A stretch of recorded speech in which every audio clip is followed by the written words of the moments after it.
Welcome to Countdown to Classic. This is a podcast that educates, informs, and gossips about World of Warcraft Classic. Each week we discuss the news, hot button issues, and content of the highly anticipated World of Warcraft Classic. I'm your host, Josh Corbett, and this is a show where it's not my opinion on World of Warcraft that counts, but yours. If you're new to the show, Countdown to Classic goes through your expert input on everything relating to the sure-to-be-amazing World of Warcraft Classic. Today it's time for another deep dive into the lore of the game as we go through the story of Duskwood via entries from the amazing Wowpedia and WowWiki websites. Duskwood is probably tied for number one with Tirisfal Glades as my favorite zone in the game, so I'm really looking forward to this one. But just before we get there in a minute, let me remind you that if you're a fan of the show and you'd like the chance to voice your opinion about vanilla World of Warcraft to the world via a quick call on the show, then please do reach out to me via the show's amazing Discord or on Twitter at Counts2Classic with the number 2, or email me at feedback@countdowntoclassic.com. You'll find all those links in the show notes for each episode. Also, I'll be looking to hopefully stream a little bit more from now on, so please do follow me over at Twitch at twitch.tv/countdowntoclassic and turn your notifications on so you can see when that starts to happen and join in on the fun with me. But with all that said, let's get into the story of Duskwood with a scoop of vanilla.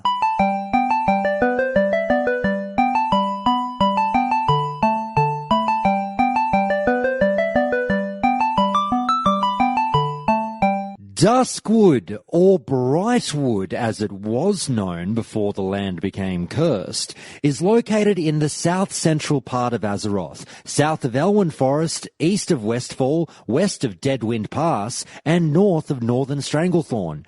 Brightwood was invaded by the Old Horde during the war, and got cursed when Medivh died, fell energy being unleashed by his death. The effects have transformed what was once a beautiful part of Elwynn Forest into a land covered in gnarled trees and inhabited by the hideous undead brought along with the black fog hanging over the woods. Ogres moving in from Deadwind Pass have brought up even more problems. Beneath the eternal blanket of darkness, the village of Raven Hill was abandoned, and the few remaining turned to the only other option, which was now a shadow of its former self, the town of Grand Hamlet, which then came to be known as Darkshire, and the area as a whole gained the new title of Duskwood. Technically part of the Alliance and under Stormwind's protection, its distance from the mighty fortress and its close proximity to more malevolent forces in the south and east make it a realm of horror. Duskwood is a cursed, dying land. Long abandoned by Stormwind, Duskwood is inhabited by a defiant people who still cling to their holdings in the face of overwhelming adversity, much like WoW Classic fans. On all sides lurk dangerous creatures, from skeletal warriors and ghouls to some of the most powerful members of the Defias Brotherhood. The militia of Duskwood, known as the Night Watch, patrol the main thoroughfare and protect Darkshire, wary of anything moving through the shadows. The most prominent geographical feature of Duskwood is an ancient and long-dead volcano crater. The crater teems with life and features one of the great trees, with a portal leading into the Emerald Dream, a vast, ever-changing spirit world that exists outside the boundaries of the physical world and is the verdant realm of the dragon aspect Ysera. The Emerald Dream represents how the world would have been if intelligent beings had not altered its surface. The Sleeping Druid's influence can be seen on the surrounding land, which is cloaked in a twilight quite different from the rest of Duskwood. The woods also feature several abandoned farmsteads, as well as the prominent Raven Hill Cemetery, which holds the graves of the numerous people who have been killed by wild beasts and undead since the darkness fell. Duskwood was not always the way it appears now. It was formerly home to two sizable towns, being Grand Hamlet and Raven Hill, before the area was overcome by shadow. The darkness lingers in Duskwood, although it's unclear whether the Scythe of Elune actually remains in the area or not. Now, the people huddle in the former Grand Hamlet, renamed Darkshire, battling the undead and wolfmen who inhabit the murky woods. So that's a short overview of what's going on at Duskwood. But in order to really tell the story of how Duskwood turned into the cursed land that we find it as in World of Warcraft, we'll need to focus on that prominent item in World of Warcraft lore, the Scythe of Elune, or the One Scythe, if you will, as we dig a little deeper now into how Duskwood has transformed over time. The Scythe of Elune is a mystical artifact created from Goldrin's Fang and the Staff of Elune. It is described as an ancient weapon, a twisted and gnarled branch of wood covered with runes that could be older than even the Calderai. Those who are not careful enough can easily be overwhelmed by Goldrin's spirit, which infuses the scythe. Tied to the origin of the Worgen on Azeroth, the scythe is said to possess untold lunar power for the druid with balance enough to keep control.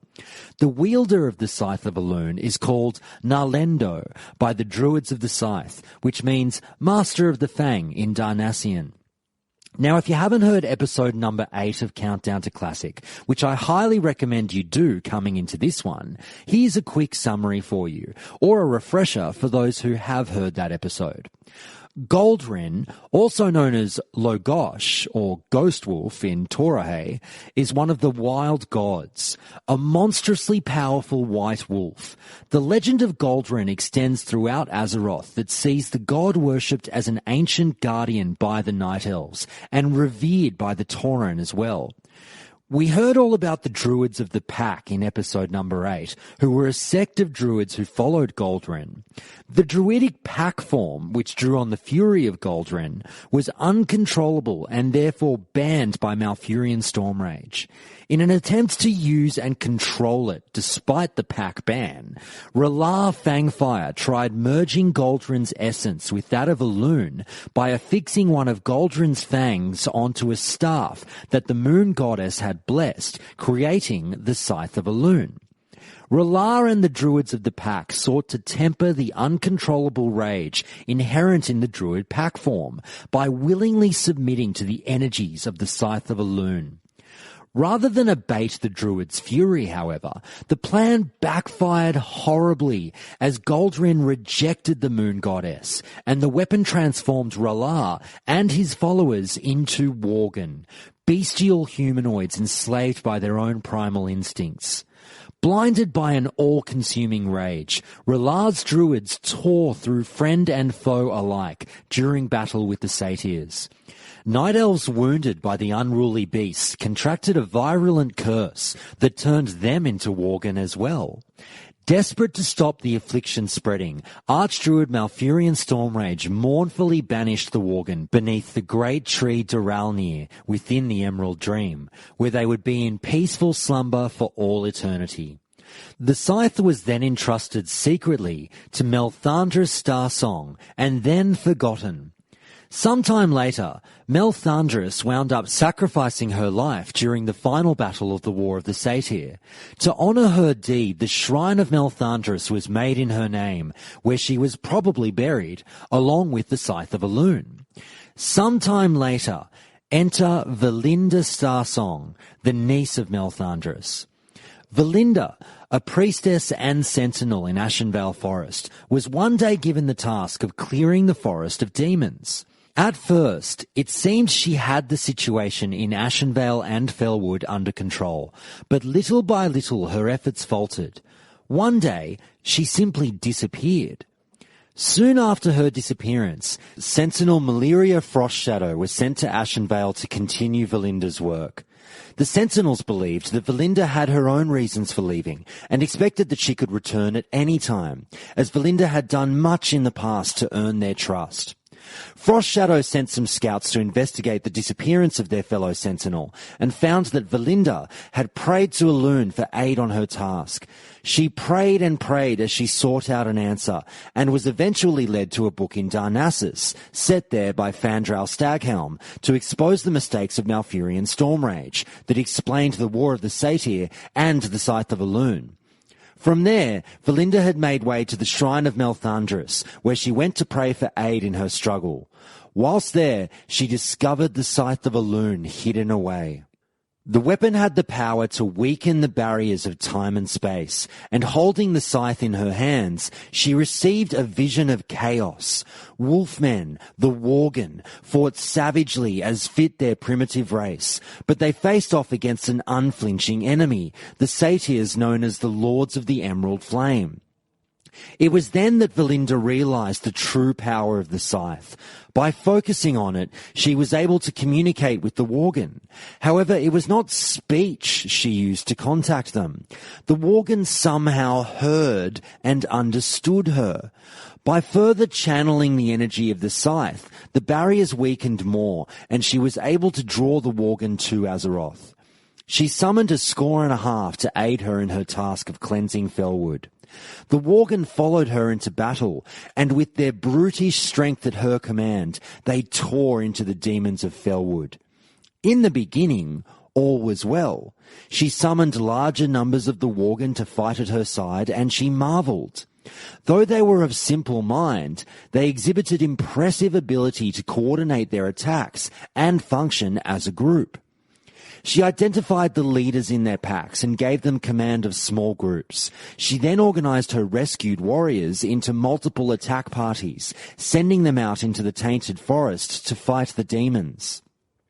She waited as her attack parties rampaged through the Felwood, slaughtering the demons in their path. Valinda waited until the appointed time for her soldiers to return came and went. Only a few did return. She called and searched for the beings Elune had entrusted to her. She found not a trace of those missing packs. She returns to her camp with her servants enjoying the freedom Valinda had given them. She lifted her scythe to contact the Worgen's violent homeworld so that she could call on even more to help her cause. However, eventually, without actually summoning additional Worgen, they came anyway, and their numbers continued to increase. It was as though the scythe no longer required her intervention for the summoning process. She gathered as many of the packs as she could find and ordered them to remain at the Shrine of Melthandris. Seeking to learn more about these beings growing in number at her command, Valinda hurried to search the libraries in Darnassus and consulted with Onu in Darkshore, but she could not find one scrap of information about these Worgen. Eventually, as her hunt for information went on, she began to hear whispers of a Kirin Tor wizard named Aragal, who was said to have also summoned Worgen. Valinda decided to venture to the Eastern Kingdoms and find this wizard in hopes of learning from him. Before setting out to locate Aragal, Valinda completed an entry in her journal about her interactions with the Worgen. Valinda made her way to port in Ratchet and booked passage to Booty Bay on the Black Osprey. The Worgen Alpha Prime, or the artist formerly known as Relar Fangfire, the original Worgen and leader of the pack summoned by Archmage Aragal over at the Eastern Kingdoms, was eager to get his hands on the Scythe of Elune. There was also a subject of Alpha Primes named Varkus, who coveted the scythe as well, and he sought to usurp the power of his master, Alpha Prime. One day, Varkus went rogue and snuck away from Aragal's pack with 3 others who would defy Alpha Prime and went to intercept Valinda and the scythe. Upon reaching Duskwood, or Brightwood, Valinda realized she was being followed and went to seek shelter at the mine Roland's Doom, but was attacked right near the entrance by Varkus and his fellow Worgen. After being set upon by the beasts, Valinda fell back into the mine, but dropped her torch as the Worgen leapt on her. Somewhat tragically, her torch ignited some nearby dynamite, which brought the mine down, killing Valinda and her assailants. The scythe then lay buried at Roland's Doom, under rubble within the mine, forgotten. Over time, the Defias Brotherhood, whom we heard all about in episode 4 of Countdown to Classic, friendly reminder, this is episode number 57. Wow, we've come a long way in a short time. But the Defias Brotherhood set their sights on establishing a presence in the region, with it being relatively close in proximity to their new base in Westfall. As this influence was being established, one seemingly inconsequential man working as an agent of the Brotherhood came to change the landscape and history of the area, a jittery fellow, aptly known as Jitters. The powerful weapon was happened upon by Jitters when he ventured into Roland's Doom as part of a team of men who had entered the mine. Jitters picked up the weapon jutting out of some rubble, thus triggering its effect of summoning. The mine was immediately filled with Worgen, who then proceeded to rip the men apart. Jitters escaped with the weapon, but was hunted by the Worgen across the woods, which was steadily darkening with the scythe's released curse. In an attempt to rid himself of their chase, Jitters disposed of the weapon nearby at the Jorgen farmstead, whereupon he encountered the Dark Riders from Deadwind Pass. The Dark Riders, also called the Black Riders, are a mysterious group of Dark Riders led by Aradin. They are infamous for being a merciless group of relic hunters. They were charlatan merchants who tried to sell fraudulent magical artifacts to Medivh. Medivh, being possessed by Sargeras, cursed the merchants to forever pay for their dishonesty by collecting true magical artifacts from all over the kingdom for Medivh and bringing them back to Karazhan. It is not known exactly what curse Medivh placed on them, or if they are undead or not, but the Dark Riders have haunted the Kingdom of Stormwind, and especially Duskwood, ever since. The Dark Riders are mentioned as being allies of the local necromancer Morband Fell, though no details are given as to the nature of this alliance. No physical description is provided, but the riders are described as speaking in a shrieking voice, both harsh and shrill. In the Warcraft comics, when a man named Revel Kost used an artifact called the Cloak of Purity, he was able to see a Dark Rider's face. It was the face of a terrified man. So the riders appeared at the Jorgen farmstead, apparently drawn by the time-space warping caused by the Scythe of Elune. Jitters, hidden and terrified, watched as the riders murdered Sven Jorgen's wife and children after determining that they did not know where the scythe was located. The frightened man then escaped to the abandoned village of Raven Hill, where he took up a solitary residence and recorded his terror in a journal entry, which we find in-game, and the text is as follows in Jitters' own words. The terror of these past few weeks is almost more than I can bear. Why is it that by writing words into this book I can somehow keep the madness at bay? Perhaps it's as if I'm confessing my sins to a silent companion, or freeing my mind of these tortured thoughts and confining them to paper. I began a journal before this one, but it remains in a place to which I cannot return. So I will start afresh. But this time, I will start from the true beginning. It began with the finding of that cursed scythe in the mine they call Roland's Doom. Yes, that was the start of it. Before that, the Defias Brotherhood was happy with our progress in Duskwood. Before the scythe, the terrors of this place seemed as tame as Norshire Valley. But ever since I found the haft of the scythe jutting from that pile of rubble in the mine and, curse me, pulled it free, Roland's Doom became a place of vile death. If I'd known what would happen, I would have cut off my own hand to keep from grasping that rune-carved wood. So many regrets. I always thought that was a privilege of the old. I now know that it's not the old. It is the hopeless who don the mantle of regret, unable and unwilling to shrug it from shoulders stooped with misery. But enough waxing like a pipe-mad poet. I must continue with the chronicle. After the scythe was freed, a change rippled through the mine. Light from our flickering torches warped, and the strength of our voices seemed beyond our control. Sometimes a man's whisper roared through the tunnels, forcing hands on ears. And sometimes our shouts barely traveled a few steps before diminishing into a hint on the wind. Unnerving, yes, but we did not have long to wonder at this strangeness. It was but a harbinger of what truly drove us from the mine. The Worgen. They came at us from everywhere, clawing from hidden holes at our feet and dropping upon us from silent perches above. Half our men fell in the first panicked minutes. The rest, including myself, tried to flee. As I ran, I saw so many of my brothers taken by tooth and claw, heard so many screams cut short or gurgled to silence. For all I know, I am the only human to escape that place. I can only guess why I survived that night. I've always been cautious, always quick to flinch from jabs and leap free of pitfalls. My nickname, Jitters, comes from this trait. So perhaps it was just that knack for caution that saved me. Or maybe it was the scythe I pulled from the rubble. It cannot be the scythe itself, for I lost it during my frantic flight. But if it was I who brought the worgen to Duskwood, then perhaps the worgen afforded me a rare courtesy. Curse them! Or perhaps I am doomed to witness the change I wrought on Duskwood.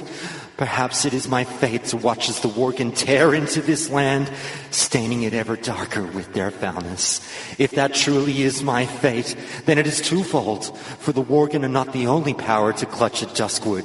The fiends from Deadwind Pass have also staked claim. That is the next chapter of my tale, and I pray it is the last. After surviving the flight from Roland's Doom, I hid within a barn owned by a man named Sven.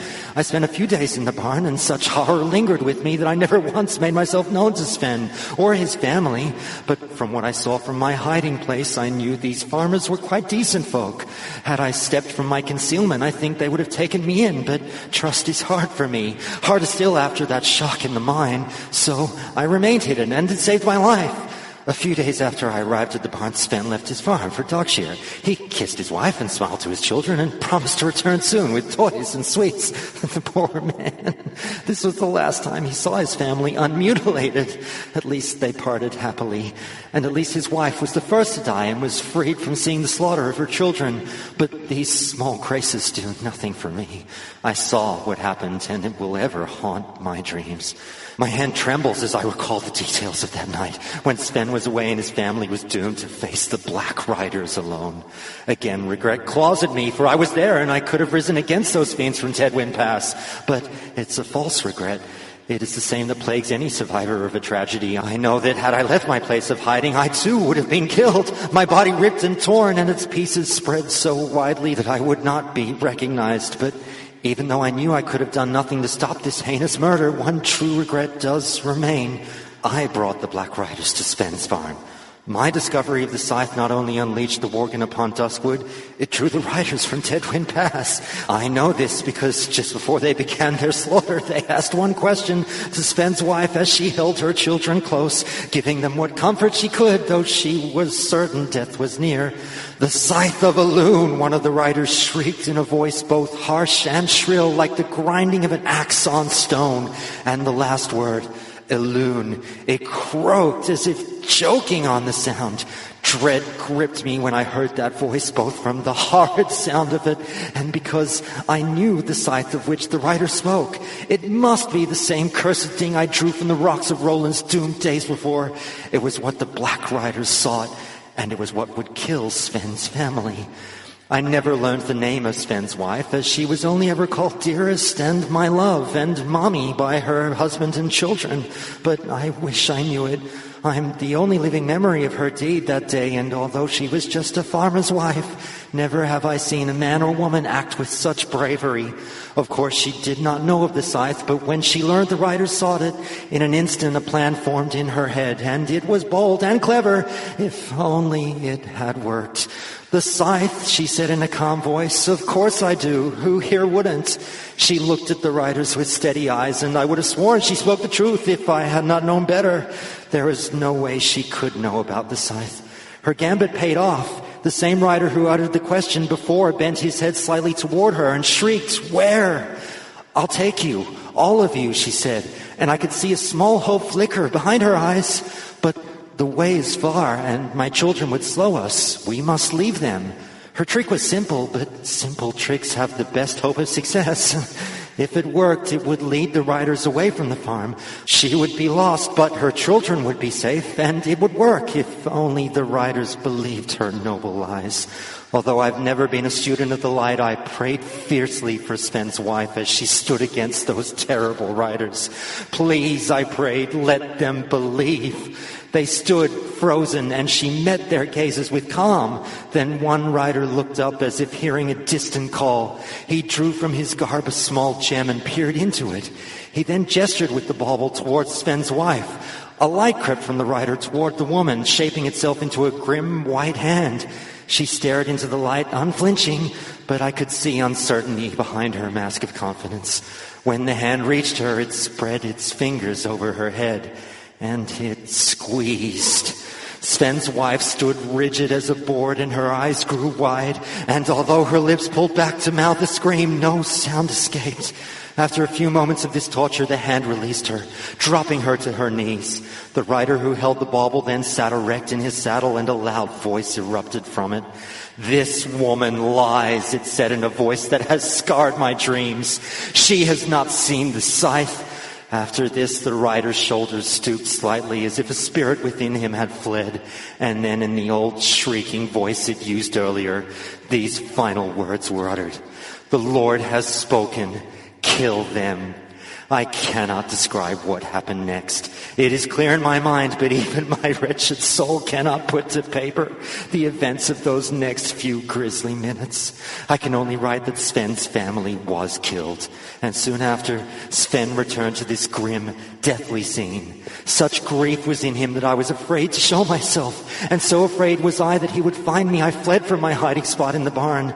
I do not know where Sven is now, but I pray he will someday find peace. I spent the next few weeks moving from place to place, never lingering for fear of the riders. I am now in the abandoned town of Ravenshill, as always, hiding. I cannot face whatever power they used against Sven's wife, and I know it searches Duskwood, even still, for the scythe. It is lost to me, and I thank the light for this, for had I kept it, I know I would have been found. Even now, I know in my heart that I will be found. I am so tired. The Dark Riders continue their search for the scythe, along with several other interested parties, yet its location remains unknown as of the vanilla World of Warcraft timeline.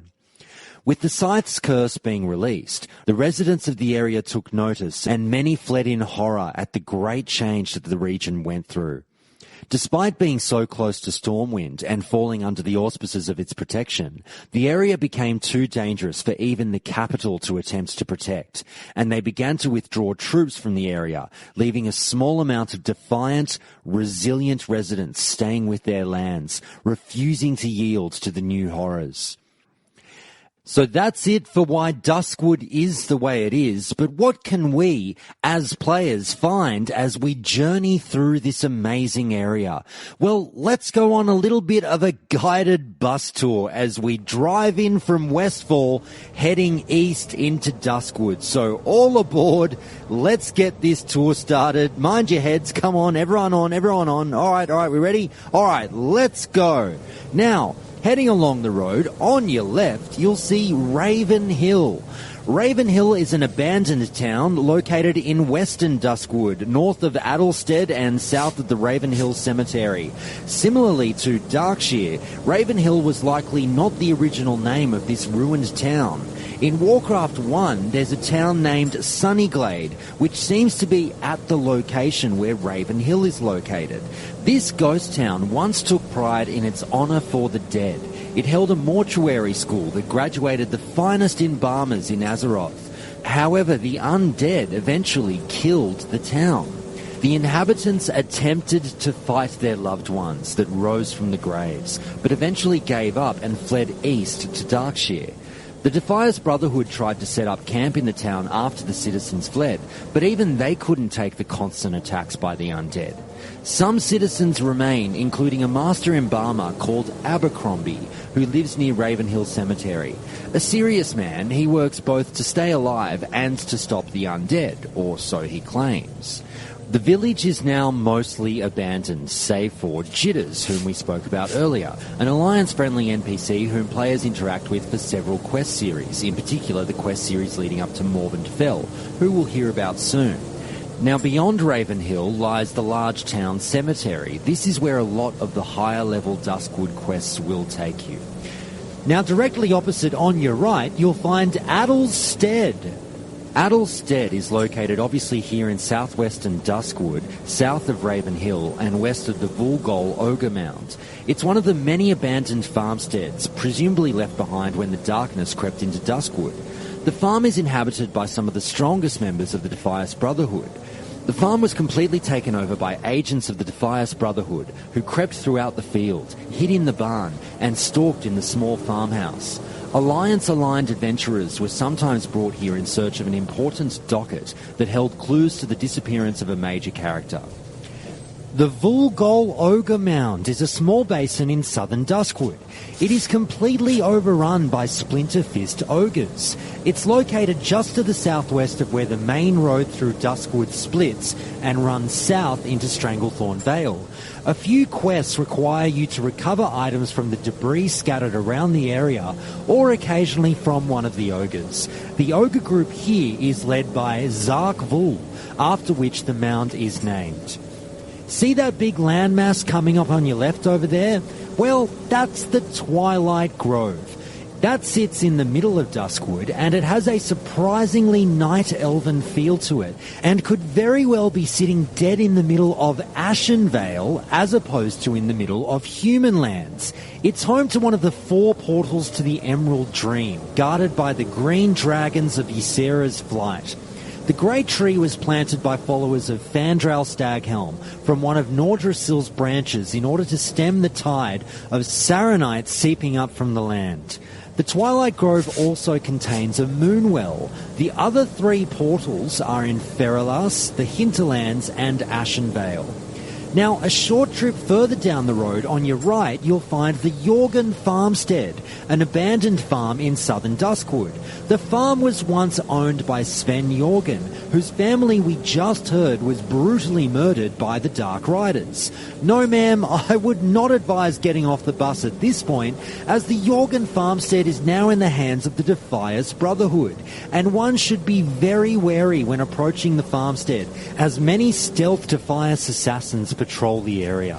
Sven can now be found at a small camp on the Darkened Bank, which runs along the northern border of the area, with the Hushed Bank running along the western edge. On your right now is the Rotting Orchard, located in southern Duskwood, east of the Jorgen Farmstead, west of the Tranquil Garden Cemetery, and southwest of Darkshire. The orchard has become home to many ravenous Worgen, led by Gutspill and Nefaru at nearby Roland's Doom. Just behind that, you'll see Roland's Doom, which is the mine where the Scythe of Elune resided. The mine, now Worgen-infested, is where Jitters first found the Scythe, releasing the Worgen and in time the Dark Riders upon Duskwood and Darkshire, condemning them to permanent darkness. Whoever Roland was, he apparently died here. It's possible he led the team that Jitters was a part of that uncovered the Scythe, and were subsequently murdered by the Worgen. The mine is now the location of the aforementioned Gutspill and Nefaru, who lead the Worgen at the Rotting Orchard. It also contains a mound of dirt, which invokes a spectre of Valinda Starsong, who, of course, as we heard earlier, died there. Now, coming up next on your right is the Tranquil Garden Cemetery, which lies slightly southeast of Darkshire in Duskwood. While the presence of many undead has made the cemetery anything but tranquil, the undead here are the weakest that you'll find in Duskwood. The first quests the Night Watch give you involve dispatching the undead in this area. The insane ghoul is also located here, either inside the ruined church or wandering about outside. Just north of the cemetery lies Blind Mary's house. Now, we're about to drive straight through Darkshire. And of course, as we heard, Darkshire was previously called Grand Hamlet, a once quaint little woodland village located in Duskwood, but it has fallen on literally dark times. The town was actually destroyed in the First War by invading orcs, but was later rebuilt. Nowadays, the surrounding forests have been filled with an evil malaise that cloaks the land in constant darkness. The walking dead choke the graveyards, and foul creatures known as worgen have overrun many of the outlying farmsteads. Even worse, Stormwind has all but abandoned the village and the surrounding area, as most of the Stormwind army is currently off fighting on the Horde versus Alliance front. This has left the stubborn people of Duskwood and Darkshire little choice but to defend themselves. The small town now numbers a scant 3,500 people, a great deal of them refugees from Raven Hill. Lord Elo Ebonlock is the elected mayor of this town. His daughter, Commander Althea Ebonlock, runs the Night Watch, a local militia that works to keep the roads free and the creeping darkness back for as long as possible.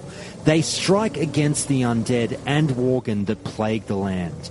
The people of Duskwood are a jumpy and suspicious lot, but they are desperate for any aid they can get against the evil that now surrounds their homes.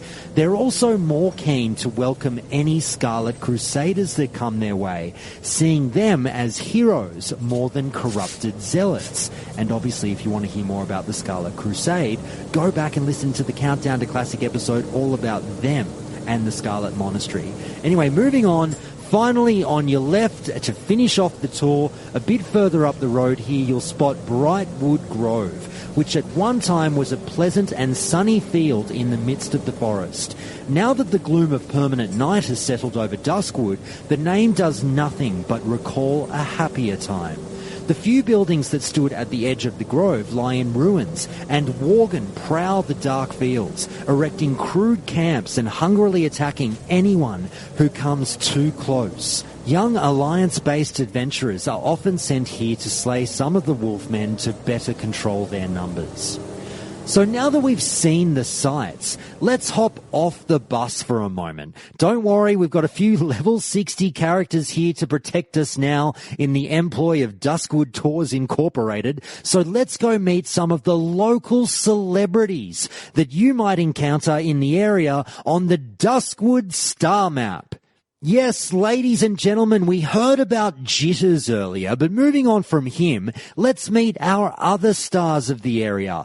Well, ladies and gentlemen, she's beautiful, she's blind, she's very available from the looks of it. She's Blind Mary. Blind Mary is a level 40 quest giver located in a small house between Darkshire and the Tranquil Garden Cemetery. It's believed that Mary was once a beautiful woman who was killed by the undead of Duskwood, but still remained as a wraith of her former self. Consumed by depression and anger over her fate of becoming such a monstrous being, she tore out her own eyes with her bare hands so that she would never have to see her hideous form again. After that, she threw out her precious looking glass. Next we have Valinda Starsong. What, you say? Isn't she dead? Well, her spectre can still be invoked in-game, which will tell players the following. But most of all, I have come to learn what Malfurion himself no doubt knew, what my mother and Malthandris understood, that the Scythe is a menace, a cursed abomination, a beacon of death and destruction, a thing that never should have been. I have failed in my duty, failed my people. The worgen run rampant, and the Scythe of my goddess is lost. This evil I have unleashed. In whose hand does the power my goddess granted to me now lie? By whose hand is it directed? Next we have Abercrombie, and Abercrombie's quest chain is titled The Hermit. And this isn't actually in the game anymore, it was back in vanilla, but here's the synopsis for this relatively long and famous quest chain. Madam Eva, a resident of Darkshire, has begun to worry about an old man who used to come to town to buy supplies, but hasn't shown up lately. She directs the player across Duskwood to the abandoned town of Raven Hill to check on him. Arriving in Ravenhill, the player finds a shack overlooking the local cemetery. It's the humble abode of the hermit Abercrombie. He's old and is having a hard time getting out of his house, so he asks the player to return to Madame Eva to retrieve some ghost hair thread. Back in Darkshire, Madame Eva is out of ghost hair thread, but she can make some using the hair of a local ghost. She sends the player to Blind Mary, who we just heard about, a spectre who haunts a nearby cottage, to ask her to comb her hair using the spectral comb. Blind Mary happily combs her hair, but that happiness soon dissipates as she remembers that she is hideous. She throws the comb, with strands of her hair caught in it, back at the player as she begins to sob. Madame Eva quickly spins the strands into a spool of ghost hair thread as she mentions some of its thousands of uses, from warding off evil spirits to giving life to inanimate objects. Finishing, she sends the thread to Abercrombie with the player, along with a small amount of money for the leftovers. Abercrombie states that he plans to string the thread over his doors and windows to keep unwanted spirits away. He gives the player some more money before asking another favour. Abercrombie next sends the player on an errand back to Darkshire to find Tavern Keep Smith's in the Scarlet Raven Tavern, where they serve a drink called zombie juice. It's strong stuff, and Abercrombie needs it to keep warm on cold nights. Tavern Keep Smith's is surprised to get a request for the juice because it's not exactly in high demand. As such, he doesn't actually have any in stock, but he knows how to brew it. He has all the necessary ingredients except for rot blossoms, so he sends the player out to retrieve some. These blossoms only grow in the skulls of undead skeletons back in Ravenhill Cemetery. Slaying some skeletons makes Darkshire a slightly safer place, so Smiths tells Althea Ebonlock of the Night Watch that the player has done a good deed. After brewing the zombie juice, Smiths jokes that it is strong enough to raise the dead, a power that Madame Eva had mentioned about the ghost hair thread that Abercrombie already obtained. Abercrombie repeats that he wants to keep warm when it's cold out, but a slip of his tongue as he pays the player reveals that his intentions might not be for the best. Nonetheless, he reveals his next errand, building a scarecrow to keep ghouls away. The ghoul ribs he needs come from the ghouls in the cemetery, and after paying another small sum for the errand, Abercrombie tells the player he needs one more item. A few weeks prior, he was out picking some herbs near the Vulgol Ogre Mound and was ambushed by ogres. The crate he was carrying is still out there, and he needs it back. Though it reeks of death, he eagerly pays the player again and produces a letter for the Mayor of Darkshire. Abercrombie says he and Mayor Ebonlock are friends and that the mayor will be happy to hear of how the player has helped the old man. The mayor, however, does not know of an Abercrombie and opens the letter only to be unable to read the ancient language it's written in. He asks local historian Sarah von Indy to translate it. Sarah knows of Abercrombie. He begins to translate the letter, stating that living in the graveyard has likely rotted the hermit's brain. As he finishes, the air grows heavy as if a thick black curtain is being drawn over the land. Abercrombie fooled the player into helping him create the abomination called Stitches. Sarah returns the translated letter to Mayor Ebonlock, fearing that Stitches may already be on his way to town. Reading it, the mayor becomes visibly scared, informing the player that despite helping Abercrombie out of kindness, Darkshire may be doomed. Abercrombie is the embalmer, an alchemist from a children's tale who was driven mad by the death of his beloved wife Eliza. He used dark magic to cut out his own heart and place it in her chest. This revived her, but as a flesh-eating ghoul, and Abercrombie was forced to rebury her in a shallow grave behind his shack. As Stitches approaches Darkshire, the Night Watch prepares to defend the town, and the mayor reveals that Abercrombie's source of power is his heart. The only way to prevent him from creating more monstrosities is to cut his heart out of Eliza's chest. He sends the player to Ravenhill Cemetery one final time to retrieve it.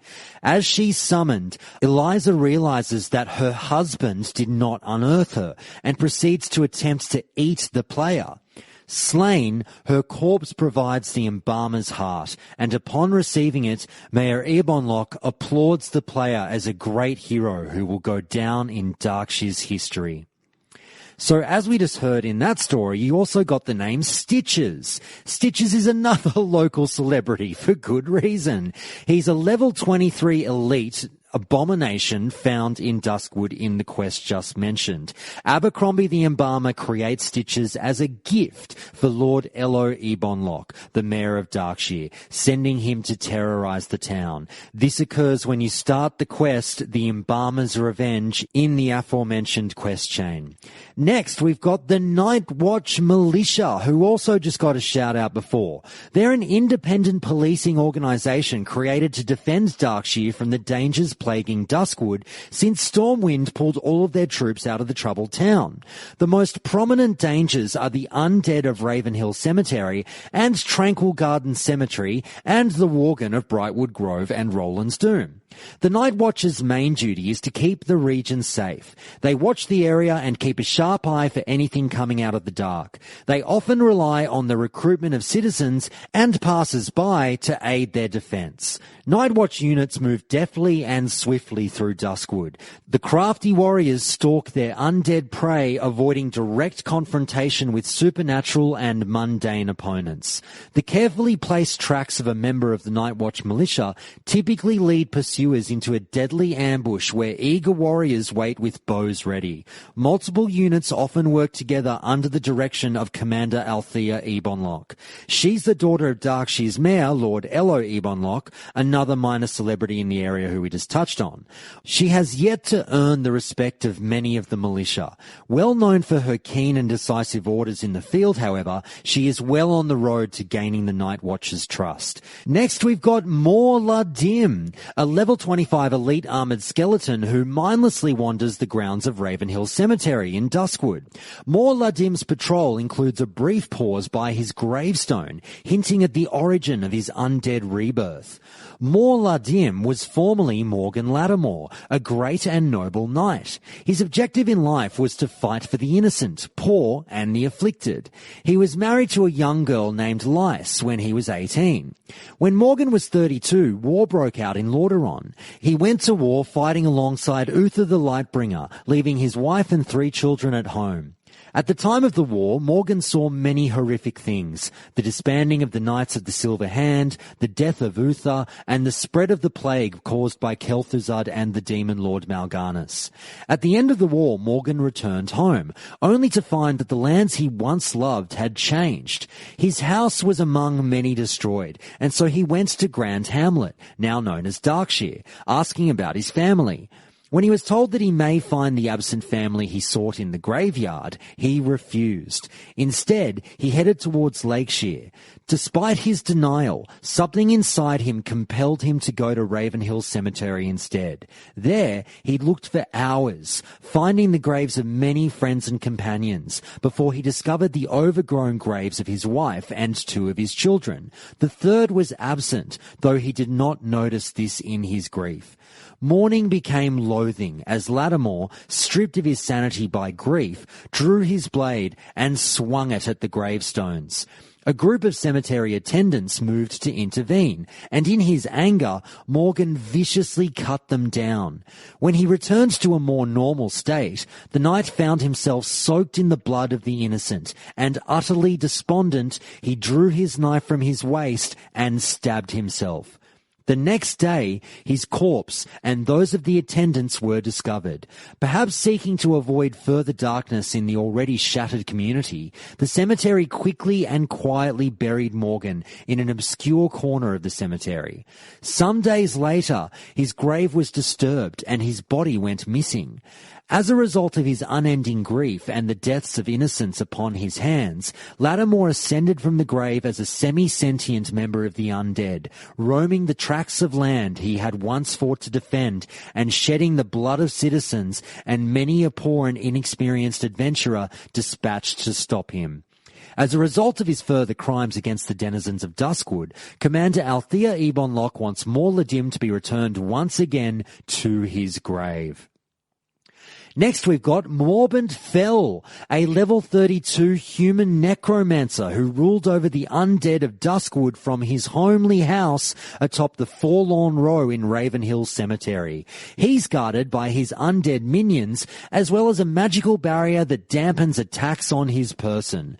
Mor'ladim Fell was a Duskwood quest chain that sent players searching for a murder witness and confronting the murderous necromancer himself. Here is that quest chain. Hold on to your hats.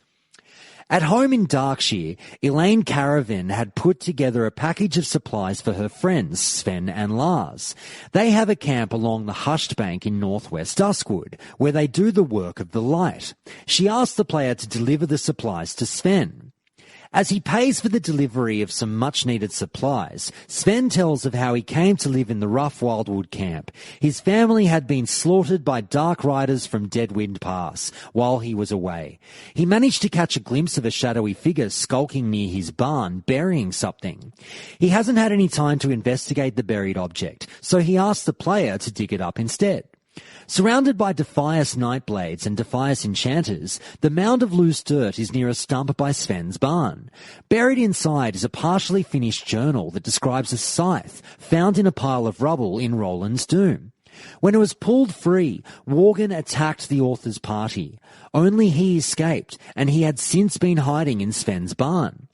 Whoever wrote the book had witnessed the murder of Sven's family, and Sven is eager to question the author, and the citizens of Darkshire may know who wrote it. Madame Eva looks at the book first, and though she doesn't know much, she can divine three things. It was recently handled by someone driven by revenge, its author is not a native of Darkshire, and it was purchased in Darkshire. Clerk Daltrey in the courthouse remarks that he occasionally sells blank books, and that he remembers everyone he's sold one to recently. This particular book was purchased by a shady person who was quite nervous. He never got the buyer's name, but suggests checking with Tabern Keep Smits at the Scarlet Raven Inn. Smits takes a look at the book and says that its owner rented a room for a few days before leaving town in a hurry, heading west towards Raven Hill while muttering about being hunted and looking for a new hiding place. Having interviewed everyone in Darkshire who might have known about the book or its author, Smits sends the player off to find the shadowy figure. Wandering around the well at Raven Hill, Jitters admits to being the journal's author, but states that he didn't finish it. Jitters takes the unfinished journal and completes it, asking the player to give the full story to Sven to avoid confronting him personally. The riders who slaughtered Sven's family were searching for the scythe that Jitters had freed. Though his wife tried to trick the riders into leaving her children, the riders saw through her ruse and killed them all. Sven finishes reading the journal and connects the Dark Riders to Mor'ladim Fell, the Wizard of Forlorn Row. Sven knows how powerful Mor'ladim Fell is, so to ensure that his ultimate goal of killing the necromancer can be achieved, he tasks the player with dispatching of a score of Mor'ladim Fell's skeletal minions. Pleased that his champion can survive battle with the undead, Sven sends the player with the journal to Bishop Farthing in Stormwind City's Cathedral of Light. Even though Stormwind's military has forsaken Darkshire, Sven hopes the bishop may still be able to help. Bishop Farthing does know of Mor'ladim Fell, specifically that he has cast dark enchantments to protect himself from harm, but there's a weapon that can break his enchantments. Creating this weapon will require a rare metal, Lightforge iron. Bishop Farthing knows of a ship carrying it as cargo that sank along the coast of the wetlands some time ago, so he sends the player to visit Glorin Steelbrow in Menethil Harbour for further directions. Glorin knows where the elvish destroyer, the Flying Osprey, sunk during the last Great War, and also knows of a blacksmith who can forge the weapon needed to destroy Mor'ladim Fell. Arriving at the wreckage, the player finds a chest that once held the Lightforge ingots. Only one ingot remains, but Grimand Elmore needs 5 to craft a weapon. Signs indicate that the local Murlocs raided the wreck and carried the iron away, so the player hunts them down to retrieve the ingots. Glorin boxes the ingots up and sends them off to Grimand Elmore in Stormwind City's Dwarven district. Listening to the player's tale, Grimand is honoured to work with Lightforge iron again, forging Morbin's Bane. Back in Duskwood, Sven is eager to dispatch Mor'ladim and avenge his family. He sends the player to Mor'ladim's lair atop the hill to the east of Ravenhill Cemetery. Mor'ladim's bane renders his protective magic powerless, and during the battle, Mor'ladim is slain. While his riders are still at large, Duskwood is finally free of this villain, and Sven states that the player's deeds will forever live in the legends of Duskwood. Well, now you might be jumping up and down about one other quest chain that I haven't mentioned yet, but we'll get into that now with this episode's edition of That's What We Said.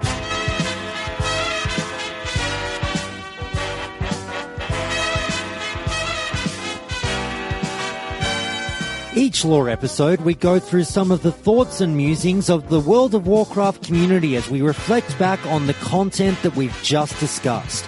So firstly, I'll take you to this post that I found from user Ashkelon over at, of all places, the Pantheon forums. So here's what Ashkelon said.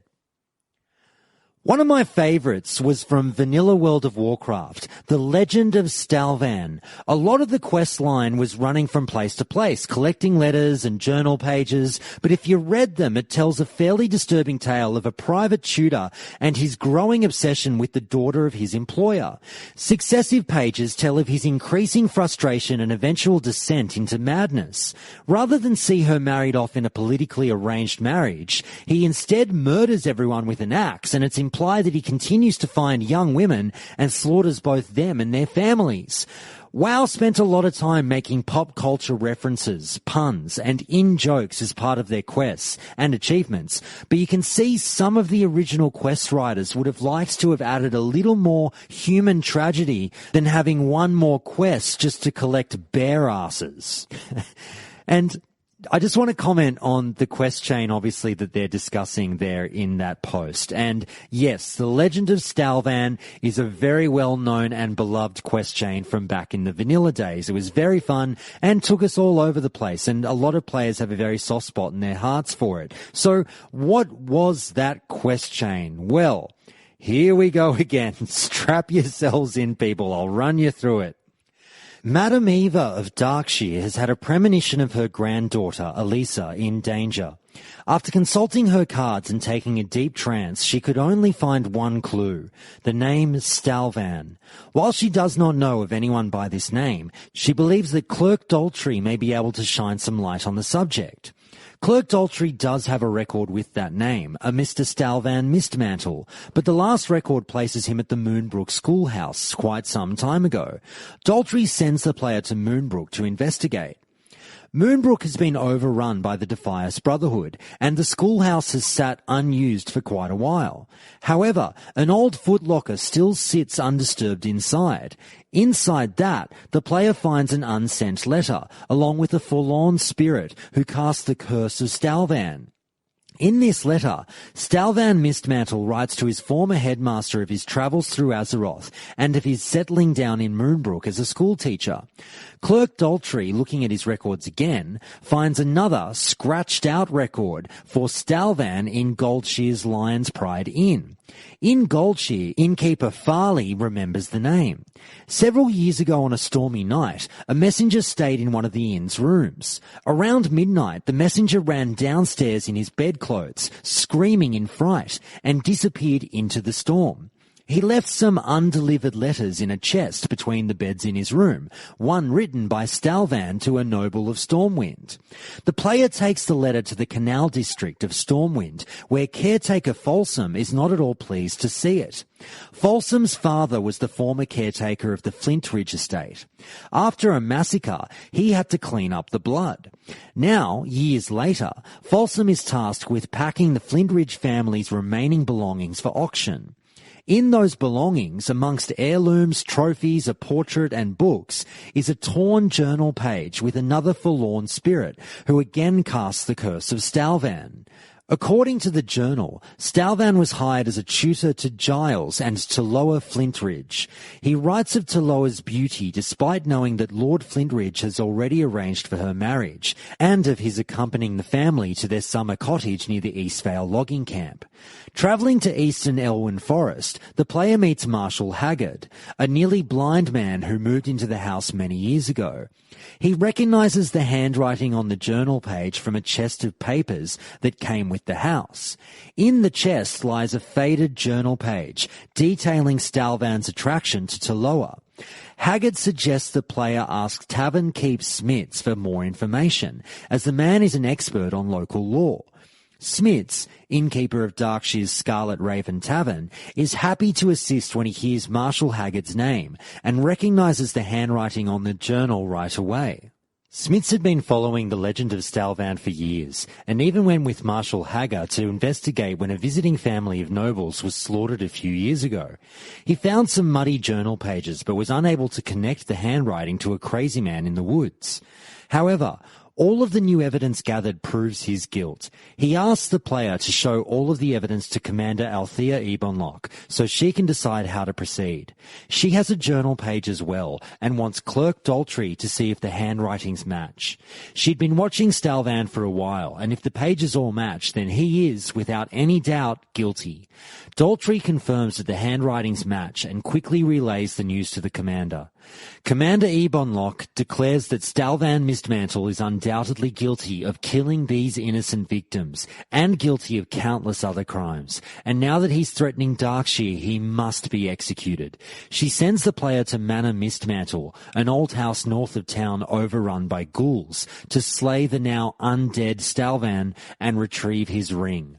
After the deed is done, a wave of hope ripples through the tainted Duskwood forests, indicating to Madame Eva that he is dead.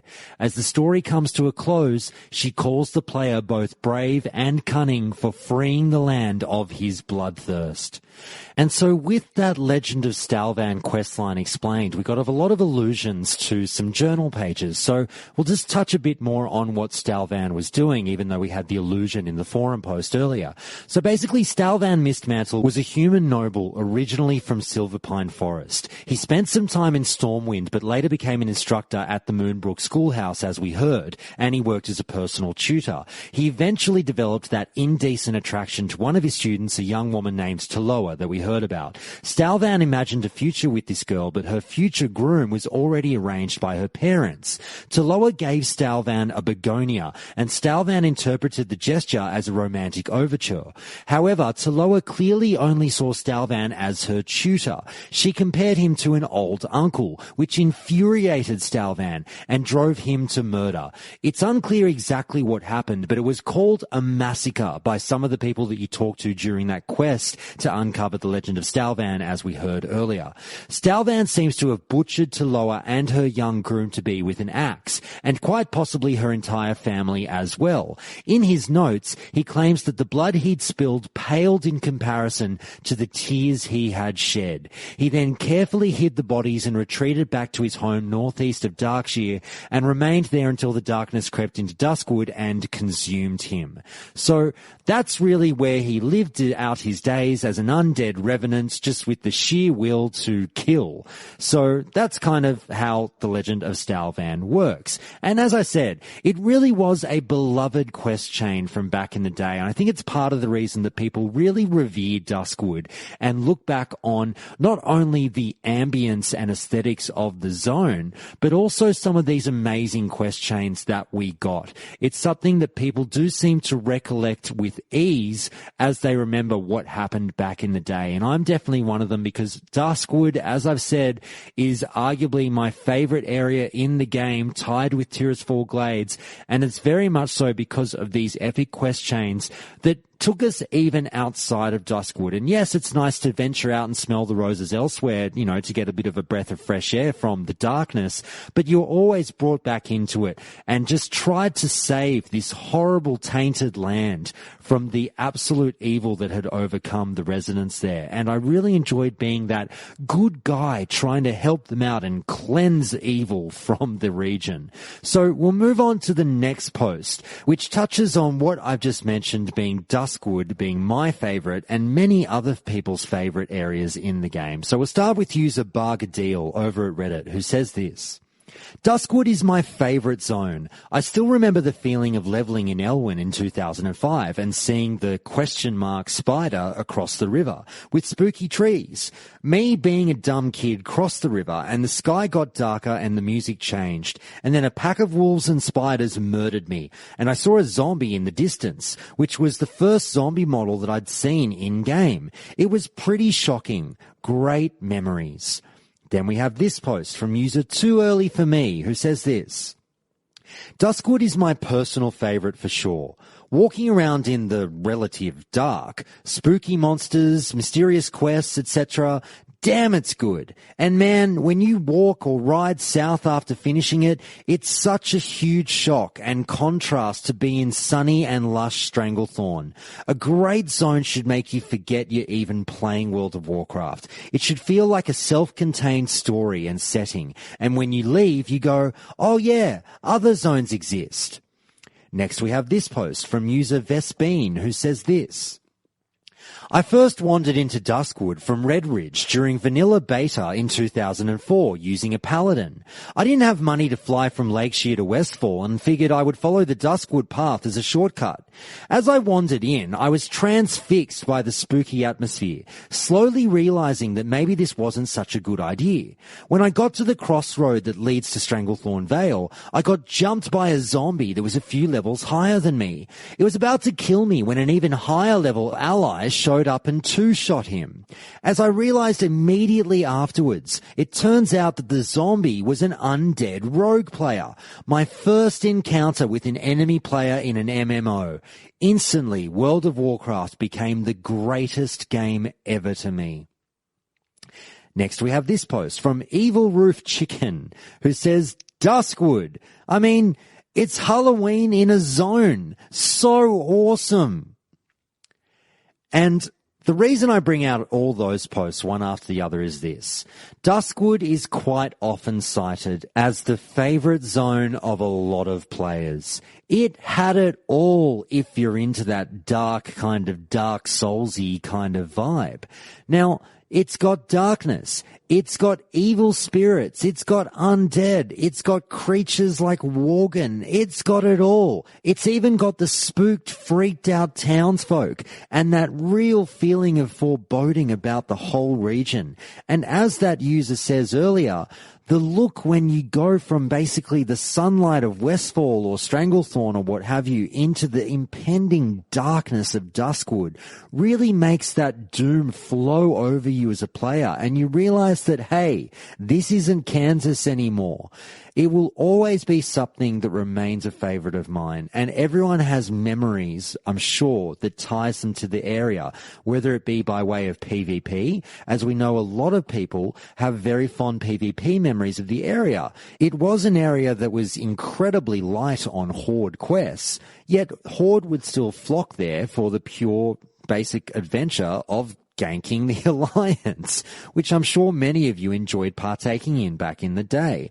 But on top of that, as we mentioned, the many, many quests which were amazing, the characters that came into it, the look of Stitches coming through Darkshire and also wandering the road, it really made people realize that this zone had a life of its own within the World of Warcraft. It had its own story that was just as interesting as an offshoot from the main storyline within the game. And that's why I think a lot of people put it at number one, or at least very close to it. But we'll move on to the next point now. We'll get this post from user Paladin over at MMO Champion, who says this.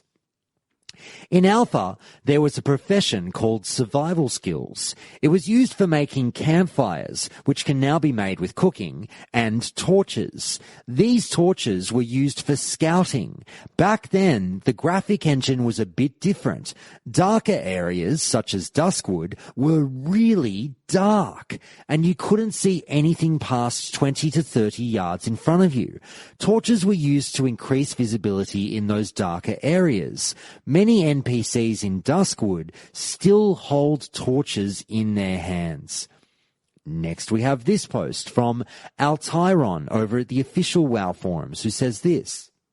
You know, originally Duskwood was going to be a place so dark that you couldn't even see 3 feet in front of you without a torch or a lantern.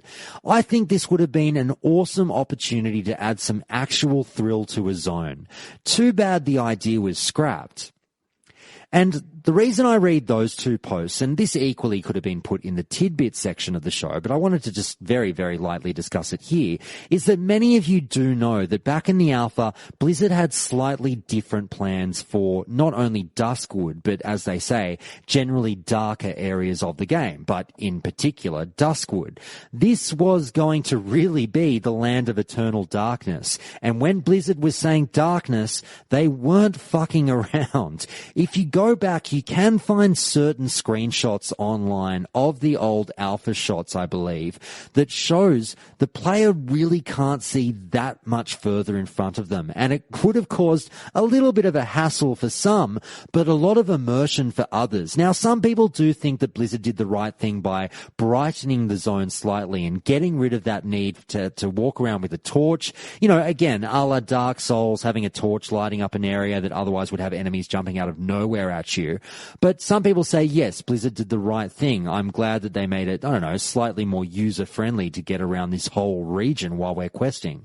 Now, others might say, no, that is an amazing aspect and a great little tweak to just one area of the game that I'm sure many of us would have gotten over for just a few levels worth of whacking out a torch in order to see in front of you. And obviously the sheer fear that would have crept into a player's psyche when you ran out of torches and you might have been in the middle of nowhere questing or downing mobs.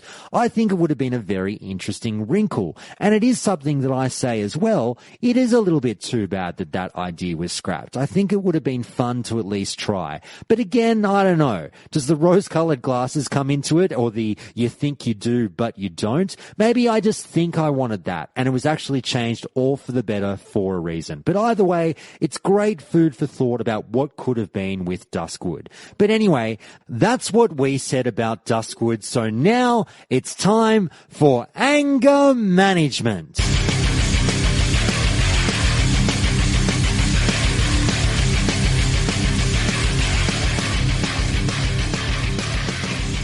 And so for this special Duskwood version of anger management, we're going to focus on the changes that were made to Duskwood in the expansions versus what it was in vanilla, the version of Duskwood that we all remember and know and love. So we'll start with this post from Geisha over at the official WoW forums, who had this to say.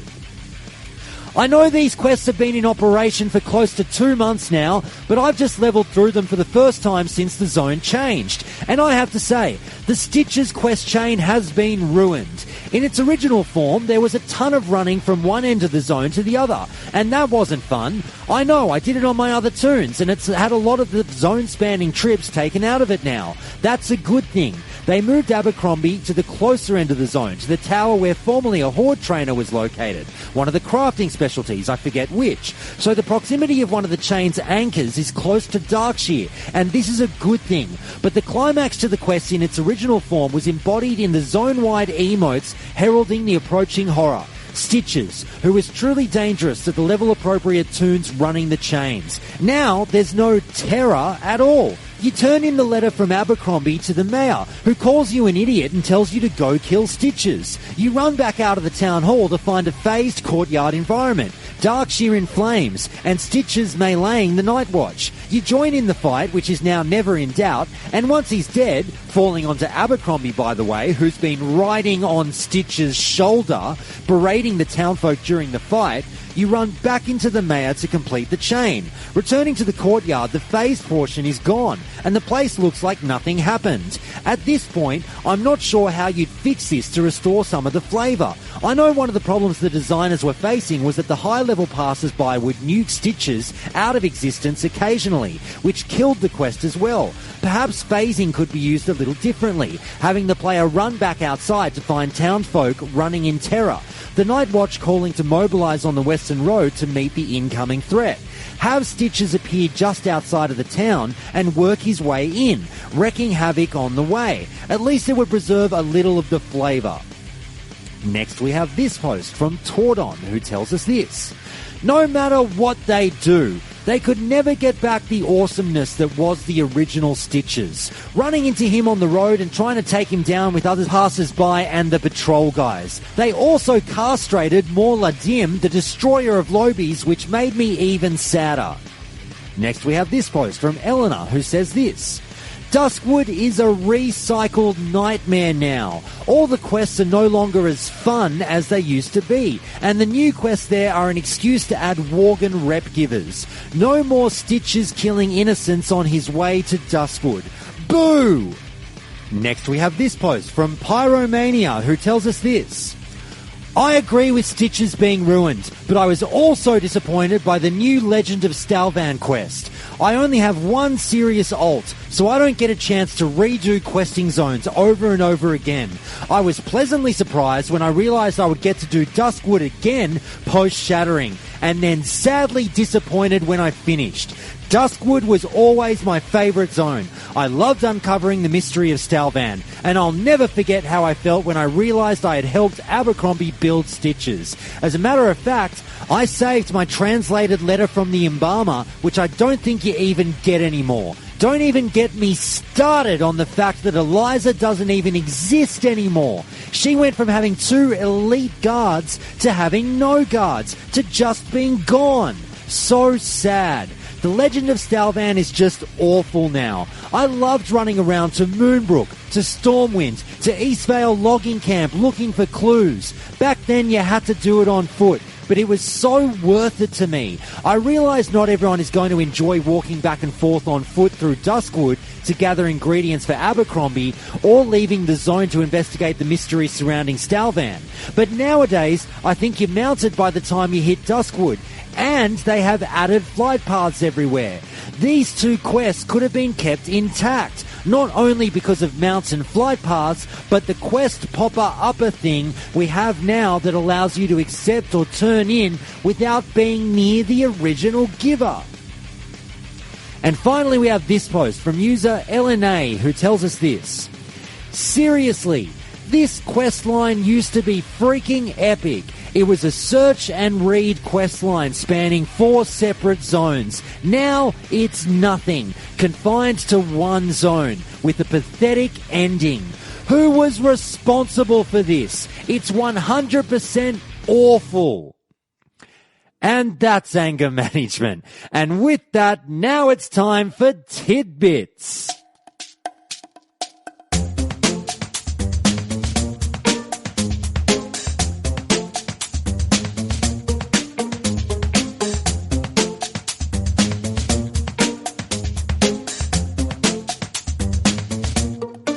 Each lore episode, I bring you a few little-known pieces of information about the content that we've just discussed. So, what is it about Duskwood that you might not have known, or perhaps you really did know, but maybe needed a reminder of? Well, let's start with the Dark Riders. Now, obviously from what I read out about them, they seem to be almost identical to the Nazgul from the Lord of the Rings trilogy of books. Both are dark minions referred to as Black Riders or Dark Riders. They speak harshly and shrilly, have the power to communicate with an immaterial being designated the Lord. The Warcraft Black Riders' usage of a bauble to communicate with their master is also likely a reference to the Palantir stones used in Lord of the Rings, and seek a specific ancient cursed tool of great power, being the Scythe of Elune and the One Ring, respectively, with which they have an intrinsic bond and had been previously discovered in a cave by a supposedly insignificant male character who knew nothing of the artifact's true properties, being Jitters and Bilbo Baggins. Next, we've got the Treasure of Duskwood. Now, Duskwood is rather unique with regard to its treasure chests. In most zones on Azeroth, treasure chests spawn next to or inside of buildings or ruins, often in the middle of a camp of hostile mobs, and virtually always with at least one mob guarding it. In Duskwood, especially north of the main road that cuts across the zone, Treasure chests will spawn randomly in the forest next to trees, and often without any hostile mobs near them. Chests also spawn at ruined buildings in Brightwood Grove, and at the remains of a small house near Addle Stead, generally with only a single hostile beast wandering nearby, and it's fairly easy to loot the chests without drawing aggro. For an Alliance character in a level range of mid to high 20s, treasure hunting in Duskwood can be a fun and profitable adventure. Now, if you happen to play Overwatch, on the Blizzard World map, there's a ride featured there called A Flight to Duskwood, so that's a little bit interesting. But finally, did you know that 2 years ago, a World of Warcraft fan made a stunning recreation of Duskwood within Unreal Engine 4, resulting in a truly cryptic locale perfect for the nostalgic MMO fan? Now, this work truly was a sight to behold, and if you haven't looked it up on YouTube yet, I really do recommend just Googling Duskwood Unreal Engine 4 or Duskwood Unreal Engine 4 and watch that very short clip, and it looks stunning, and it really is something that we might have to look forward to in future MMOs. Who knows?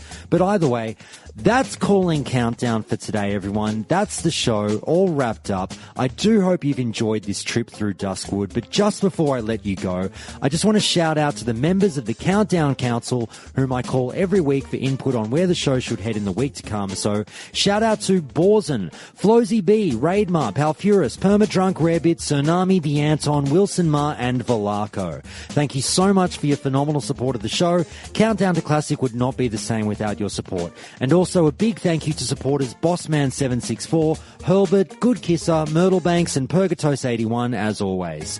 Anyway, thanks for listening, everyone. I shall see you all again next week for another interview about rogues and a forums episode. If you've written into me with a memory lane, don't fret. We'll be getting to it soon, I promise. Anyway, I look forward to seeing you all then. Have a great end to the week.